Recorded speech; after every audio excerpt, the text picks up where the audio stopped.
ದಕ್ಷಿಣ ಕಾಶಿ ನಂಜನಗೂಡಿಗೆ ಪ್ರತಿನಿತ್ಯ ಸಾವಿರಾರು ಜನ ಭೇಟಿ ಕೊಡ್ತಾರೆ.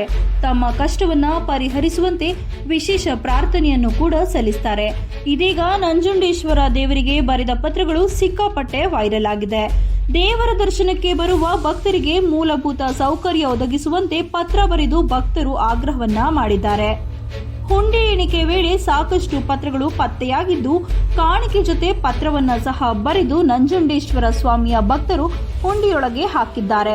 ನಂಜನಗೂಡಿನ ದೇವಸ್ಥಾನದ ಬಳಿ ಬಡವರ ವಾಸ್ತವ್ಯಕ್ಕೆ ವ್ಯವಸ್ಥೆ ಇಲ್ಲ.